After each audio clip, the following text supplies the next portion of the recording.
Hello student, स्वागत आहे तुमचं विक्रम अकॅडमीच्या यूट्यूब चॅनलवर. आज आपण 11th स्टँडर्डचा इकॉनॉमिक सब्जेक्ट शिकत आहोत. चॅप्टर आहे 5th, rural development in India. तर पाहूया इंट्रोडक्शनपासून. Introduction. Indian economy is a predominantly rural economy. तर भारतीय इकॉनॉमी आपल्याला माहितीच आहे, संपूर्णतः आधारित आहे रुरल इकॉनॉमीवर. Economic growth of the country is driven by its rural development. आणि इकॉनॉमिक ग्रोथ तेव्हाच होऊ शकते आपल्या देशाची जेव्हा रुरल डेव्हलपमेंट होईल. It is true that India lives in villages. हे खरं आहे की भारत म्हटल्यावर जास्तीत जास्त गावं जे विलेजेस आहेत ती याच्यामध्ये इन्व्हॉल्व्ह होतात. The term rural development is a subset of the broader term development. म्हणूनच रुरल डेव्हलपमेंट ही एक सबसेट किंवा ब्रॉडर टर्म होऊ शकते डेव्हलपमेंटसाठी. The term rural development connotes overall development of rural areas. मग रुरल डेव्हलपमेंट म्हटलं की रुरल एरिया जेवढा आहे त्या सगळ्या एरियामध्ये असणारी डेव्हलपमेंट इन्व्हॉल्व्ह होते with a view to improve the quality of life. According to 2011 census, the country's rural population is 83.25 crores. आणि जर 2011च्या जनगणनेनुसार जर पाहिलं तर आपल्या देशाची रुरल भागामध्ये रुरल एरियामध्ये असणारी लोकसंख्या होती 83.25 करोड्स, जी इंडियाच्या पॉप्युलेशनच्या 68.8% म्हणजे नियर बाय 70% असं म्हणूया आहे. There has been a wide consensus that rural development should be inclusive and sustainable in order to alleviate the poverty. आणि मग पॉवर्टी हटवण्यासाठी रुरल डेव्हलपमेंट करणं नक्कीच खूपच गरजेचं आहे. रुरल डेव्हलपमेंट हा कन्सेप्ट आपण पाहूया. It was born in the context of agriculture and it remain for a long time. तर हा जो कन्सेप्ट आहे रुरल डेव्हलपमेंट हा ॲग्रिकल्चरच्या कंटेक्स्टमधून भागातूनच पुढे येतो. सो ॲग्रिकल्चर डेव्हलपमेंट लॉंगर पिरियडपासून आपण पाहतोय आणि ती होणं गरजेचं आहे. खाली काही चार्ट दिलेला आहे पहा रुरल डेव्हलपमेंटचा. 4 पार्ट्स केलेले आहेत: agriculture, village industries, services, education. तर ॲग्रिकल्चर म्हटलं की mechanization, high yielding seeds, credit and transport, marketing या गोष्टी संबंधित येतात. विलेज इंडस्ट्री म्हटल्यावर मॉडर्नायझेशन, टेक्निकल ट्रेनिंग, मार्केटिंग हे महत्त्वाचं ठरतं. एज्युकेशन म्हटलं की टेक्निकल स्किल, ॲग्रिकल्चर हे पार्ट येतात. आणि सर्व्हिस म्हटलं की health service, family welfare, banking, communication या सर्व्हिससुद्धा येतात. हे सगळं जर इथे मिळत असेल रुरल एरियाजमध्ये तर रुरल डेव्हलपमेंट होते असं नक्कीच आपण म्हणू शकतो. World Bank defines rural development is a strategy design to improve the economic and social life of a specific group of people, the rural poor. Rural development ही एक स्ट्रॅटेजी आहे. वर्ल्ड बँकेच्या डिफाईनप्रमाणे ही एक स्ट्रॅटेजी आहे जी डिझाईन केली गेली आहे economic आणि सोशल लाईफ कशा पद्धतीने चांगलं होईल, जे लोक अशा रुरल भागामध्ये राहत आहेत किंवा जे लोक पुअर आहेत अशा भागात राहणारे त्यांची डेव्हलपमेंट कशी होईल यासाठीची एक स्ट्रॅटेजी असणार आहे. Rural development involves extending the benefits of development to the poorest among those who seek livelihood in the rural areas. मग रुरल डेव्हलपमेंटमध्ये काय इन्व्हॉल्व्ह होत आहे ते सगळे बेनिफिट्स इन्व्हॉल्व्ह करणं, एक्सटेंड करणं. जे पुअरेस्ट पीपल्स आहेत जे जगण्यासाठी प्रयत्न करतायत या रुरल एरियाजमध्ये त्यांची डेव्हलपमेंट झाली पाहिजे, त्यांना बेनिफिट मिळालं पाहिजे, हे रुरल डेव्हलपमेंटमध्ये इन्व्हॉल्व्ह होतं. The group include small scale farmers, tenants and the landless. या ग्रुपमध्ये स्मॉल स्केल फार्मर्सही येतात, टेनंट्ससुद्धा येतात आणि लँडलेससुद्धा येतात ज्यांच्या नावावर जमीनसुद्धा नाही आहे. Rural occupational structure in general कशा पद्धतीने रुरल ऑक्युपेशन आहे तर पहा ॲग्रिकल्चर सेक्टर आहे, इंडस्ट्रियल सेक्टर आहे आणि सर्व्हिस सेक्टरसुद्धा. 3 सेक्टरच्या भागामध्ये आपण अभ्यासणार आहोत. पहा ॲग्रिकल्चर सेक्टर पहिला. The rural population in India is classified into agriculture sector which has been sub divided as a agriculture and allied activities. तर रुरल पॉप्युलेशन म्हटलं की ॲग्रिकल्चर सेक्टरमध्ये जी रुरल पॉप्युलेशन येते ती क्लासिफाय केली जाते किंवा सब डिवाइड केली जाते ॲग्रिकल्चर आणि allied activities. Agriculture consist of small, marginal and large farmers. Agriculture म्हटलं की इथे स्मॉल फार्मर पण आहेत, लार्ज फार्मर पण आहेत, मार्जिनल फार्मरसुद्धा आहेत. एलाइड सेक्टर म्हणजे जे रिलेटेड आहेत शेतीशी, ॲग्रिकल्चरशी, ते म्हणजे plantation, forestry, fisheries, dairy and horticulture हे अलाइड ॲक्टिव्हिटीजमध्ये येतात. सो असे 2 सब डिवायडेड पार्ट बनतात ॲग्रिकल्चर सेक्टर म्हटलं की.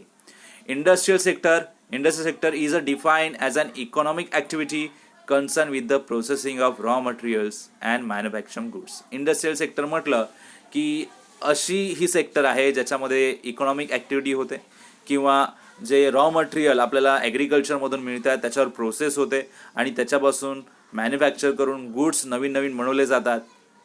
दिस sector has been classify in to the small scale, cottage and rural industry. हा सेक्टर जो आहे तो आणखीन क्लासिफाय होतो स्मॉल स्केल सेक्टरमध्ये, कॉटेज इंडस्ट्रीमध्ये आणि रुरल इंडस्ट्रीजमध्ये. थर्ड जो आहे तो service sector. The service sector term as a tertiary sector. Service सेक्टरला टर्शरी सेक्टर असंही म्हणतात. Involves provision of services. Normally याच्यामध्ये सर्व्हिसेस असतात ज्या बिझनेसला दिल्या जातात आणि फायनल कन्झ्युमरला सर्व्हिसेस दिल्या जातात. As accounting service, tradesmanship like mechanic service, plumber service, computer service असते, रेस्टॉरंटमध्ये मिळणारी सर्व्हिस, टुरिझम सर्व्हिस, या काही सर्व्हिस आहेत ज्या फायनल कन्झ्युमरला किंवा बिझनेसला प्रोव्हाइड होतात. The service sector has been further classify in to traders, wholesale आणि retailer, transporters, operators, professionals and technical. मग सर्व्हिस सेक्टरचे पुढे जाऊन काय क्लासिफिकेशन होतं ते इथे सांगितलेलं आहे. द ट्रेडर, ट्रान्सपोर्ट करणारे, operators and professionals and technicals. आता पुढचा कन्सेप्ट आहे rural development in India. Rural development in India has witnessed various plans and policies initiated by the government as well as at the non-government levels.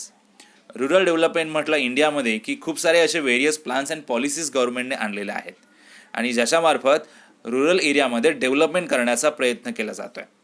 ॲप्रोप्राईट strategies for rural development will lead to economic growth and development of the country. जर proper strategy असेल तर rural development नक्कीच होऊ शकते आणि त्याच्यातून economic growth आणि कंट्रीची डेव्हलपमेंटसुद्धा घडून येऊ शकते. काही इम्पॉर्टंट पार्ट दिलेला आहे इथे, इम्पॉर्टंट पॉईंट्स दिलेले आहेत सिग्निफिकन्समध्ये rural development in India. Public health and sanitation. Rural development helps to improve sanitation and hygiene, providing safe drinking water and affordable health facilities. तर सगळ्यात आधी पब्लिकच्या हेल्थकडे पाहण्याचा दृष्टिकोन याच्यातून बदलण्याचा प्रयत्न केला आहे. सॅनिटेशन इम्प्रूव्ह करण्याचा प्रयत्न केला आहे, हायजीन आणि सेफ ड्रिंकिंग वॉटर कसं देता येईल, हेल्थ फॅसिलिटी कशा अफोर्डेबल प्राईसमध्ये देता येतील याचा विचार केला गेला आहे. This will lead to an improvement in the quality of life of the rural people. याच्यातूनच जे रुरल एरियामध्ये राहणारे जे पीपल्स आहेत त्यांची लाईफ क्वालिटी नक्कीच चांगली होऊ शकते. नंतर सेकंड पॉईंट आहे literacy rate in rural area. म्हणजे शिक्षणाचा जो प्रसार करण्याचा प्रयत्न करायचा आहे दॅट इज लिटरसी आणि हे एक पॉवरफुल इन्स्ट्रुमेंट आहे सोशल इकॉनॉमिक चेंज घडवून आणण्यासाठी. So there is a considerable gap between the rural and urban literacy rate. Rural आणि अर्बन एरियामध्ये असणारं जे शिक्षण आहे त्याच्यात खूप मोठी तफावत पडली आहे. Rural development helps to breach this gap by making provisions for educational facilities at all levels. म्हणूनच रुरल डेव्हलपमेंटमध्ये हेल्प केली जाते की हा जो गॅप आहे तो भरून निघाला पाहिजे म्हणून एज्युकेशन फॅसिलिटीज वाढवल्या गेलेल्या आहेत. Empowerment of woman. Rural development helps to reduce gender disparity. आधीपासूनच रुरल एरियामध्ये जेंडर डिस्पॅरिटीचं प्रमाण जास्त होतं. हे कमी करण्यासाठी प्रयत्न केला आहे या प्लॅनमध्ये. Meet the diverse needs of rural woman as well as encourage their participation in community development programmes. So त्यांना कशा पद्धतीने चांगलं वागवलं जाईल, त्यांना एन्करेज करायचं आहे पार्टिसिपेट करण्यासाठी कम्युनिटी डेव्हलपमेंटमध्ये जे काही प्रोग्राम्स होणार त्याच्यामध्ये, तरच त्यांचीसुद्धा डेव्हलपमेंट होईल. म्हणजे वुमेन एम्पॉवरमेंट कसं होईल याच्यातून इथे लक्ष दिलं गेलेलं आहे. Enforcement of law and order. Rural development helps to safeguard the rights of the socially disadvantaged groups through proper enforcement of law and order. Law and order म्हणजे कायद्याबाबत इथे पॉईंट सांगितलेला आहे. म्हणजे कायद्याचा योग्य आणि पुरेपूर वापर कसा होईल रुरल डेव्हलपमेंट करताना हे इथे पाहिलं जातं. जे असे लोक जे ज्यांना डिसॲडव्हान्टेजेस झालेले आहेत म्हणजेच असे ग्रुप्स ज्यांना सोशली बेनिफिट मिळत नाही आहे त्यांचे राईट्स कसे सेफ राहतील याचा प्रयत्न लॉ अँड ऑर्डरमुळे केला जातो आहे. Land reforms. Rural development ensures effective implementation of land reforms such as ceiling on land holdings, regulation of rent, protection of tenancy rights etcetera. तर लँड रिफॉर्म्स कसं करता येईल याच्यावर सुद्धा प्लॅनिंग ठेवलेलं आहे. This lead to reduction in rural inequality आणि याच्यामुळेच रुरल इनइक्वॅलिटी चं प्रमाण जे आहे ते कमी होण्यास मदत होते. Infrastructure development. Rural development leads to further progress in basic facilities such as generation of electricity, road connectivity, irrigation. तर इन्फ्रास्ट्रक्चर फॅसिलिटी सुद्धा मिळणं गरजेचं आहे. म्हणजेच कोणत्या फॅसिलिटी?